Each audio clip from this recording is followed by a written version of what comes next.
E aí, tá gostando dos relatos? Então o que você acha de deixar um like aí no vídeo, hein? Gosta dos relatos? Deixa o seu like, mesmo que seja nos cortes.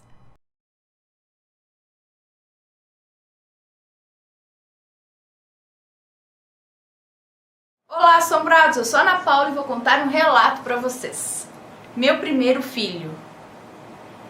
A moça que nos conta esse relato vai dar nomes fictícios às pessoas envolvidas para proteger as identidades, claro.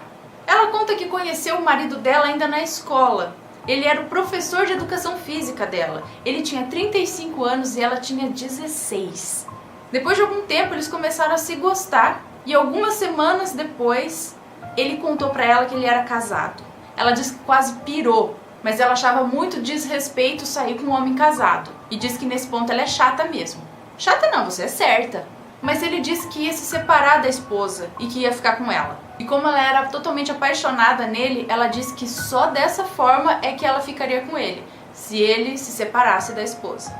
Passado um mês, ele veio com a notícia de que faltava apenas uma assinatura para concluir o divórcio. E nesse período ela ficou sem contato com ele. Uma semana depois ele veio com a notícia de que ele estava oficialmente separado e que agora eles podiam ficar juntos.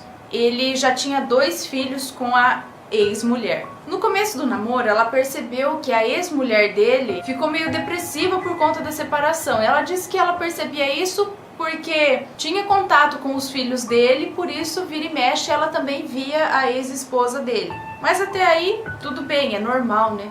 E quando ela fez 17 anos, em 2009, o Marcos pediu ela em casamento. Ela ficou super feliz, era tudo que ela queria. A família dela já não aceitou muito bem a situação. Também, né? Ela tinha apenas 17 anos e ele 36. Mas respeitaram bastante, assim também a família dele. Não aceitava muito bem, mas respeitaram. Eles se casaram em dezembro e foram passar a lua de mel em Bariloche, na Argentina. Voltaram em fevereiro e lá por março, abril, ela descobriu que estava grávida. Eles se mudaram para um apartamento, estava tudo maravilhoso, lindo e maravilhoso. E ela tinha uma boa relação com os filhos dele. Nessa altura ela já tinha uma boa relação com os filhos dele, que eram pequenininhos e muito lindos. E com a família dele também. Mas quando ela completou 6 meses de gravidez, tudo começou a ficar meio difícil para ela. Ela entrou meio que em uma depressão. E por conta da falta da mãe dela, tudo ficou mais complicado ainda. Porque a mãe dela mora na Itália, junto com o padrasto dela, que foi transferido para lá a trabalho.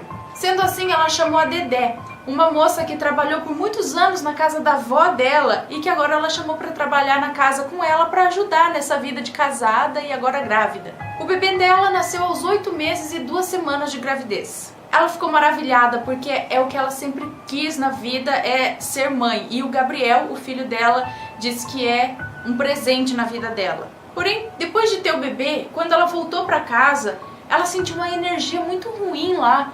Ela começou a não se sentir bem na casa. Quando o Gabriel completou 4 meses, ela voltou totalmente ativa, conciliando a vida de casada e a vida de mãe. Até que em uma manhã de quarta-feira, ela foi até a academia do prédio e quando voltou, ela entrou correndo para ver o bebê que estava aos berros no quarto. E quando ela entrou, ela viu um homem segurando os pezinhos do bebê. Naquele momento ela entrou em desespero total, ela chamou o marido, mas ele não acreditou no que ela disse. Tipo, você tá, né, às vezes é o estresse, alguma coisa assim. Mas a Dedé, a moça que trabalhava na casa dela, diz que é evangélica e é muito devota à religião dela, ela diz aqui.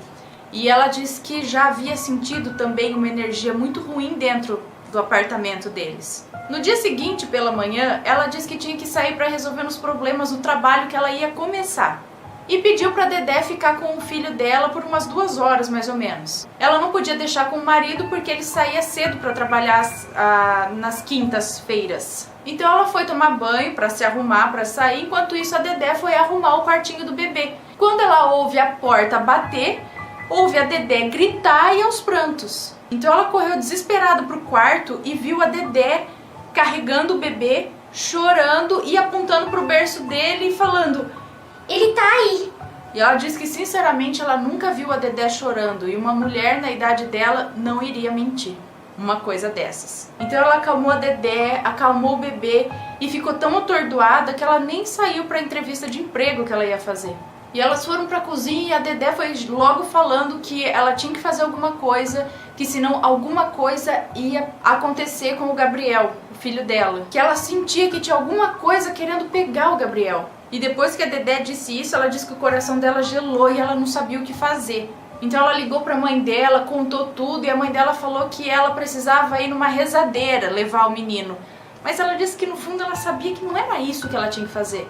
Então nesse mesmo dia de tardezinha, quando o Marcos chegou, o marido dela, ela contou o que viu, contou tudo pra ele e ele ficou meio apreensivo também e preocupado, porque afinal ele percebia que o bebê, o filho dele, estava muito agitado, chorava muito, não dormia mais bem à noite. Então depois do jantar ela deu banho no bebê e ele logo dormiu. Colocou ele na cama e ele dormiu até umas 10 horas da noite mais ou menos. Depois ele acordou, aí quando deu umas 11h30 ele dormiu novamente.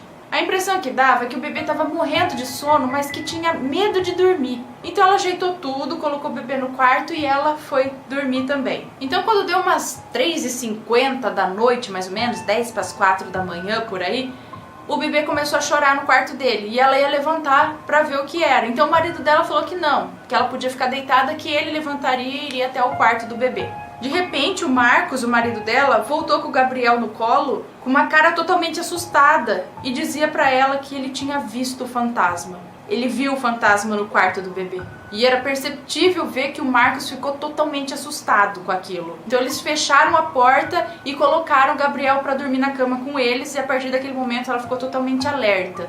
No dia seguinte, eles contaram isso pra Dedé e disse que o marido dela nem foi trabalhar naquele dia.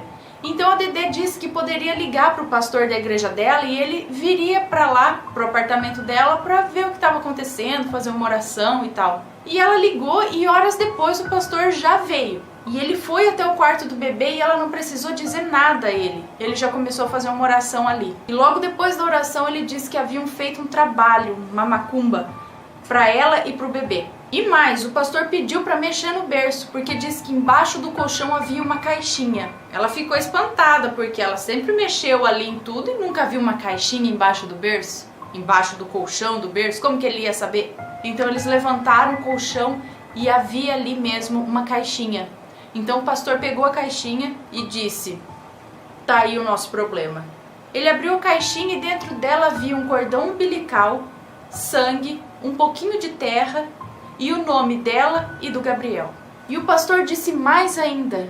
Ele disse que uma tal de Mariana havia feito o trabalho para ela e para o filho dela morrerem. Era um trabalho para que ela e o bebê fossem atormentados pouco a pouco e que pouco a pouco os dois morressem. Ela disse que quase enlouqueceu de ódio naquela hora. O marido dela ficou boquiaberto e ele perguntou se alguém da família tinha entrado no quarto e colocado aquela caixinha ali. Então ela se lembrou que logo que o Gabriel nasceu, uma tia da Mariana, que Mariana é a ex-esposa do marido dela, essa tia da Mariana havia levado os dois meninos, os filhos do Marcos, dele, para ver o novo irmãozinho que tinha nascido. Ela disse que nunca foi com a cara dessa tia aí da Mariana, mas ela chegou tão simpática e tão assim, né?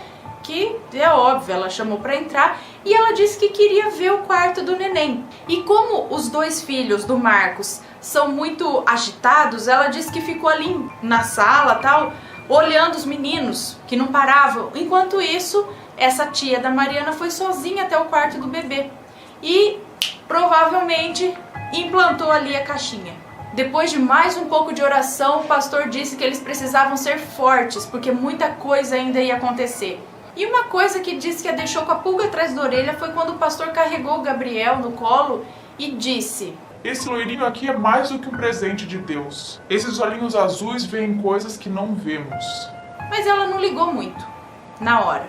Depois desse dia nunca mais aconteceu nada de muito estranho, mas agora algumas coisas começaram a acontecer. Talvez relacionadas a algumas visões do Gabriel. Ela tem mais relatos aqui, quem sabe algum outro dia eu conto o que mais aconteceu. E se vocês gostaram desse relato, deixa o joinha, se inscreve no canal, segue a gente nas redes sociais. Me conta, gostou do relato? Então o que você acha de deixar um comentário aqui embaixo, sempre com respeito, por favor, além do like, é claro.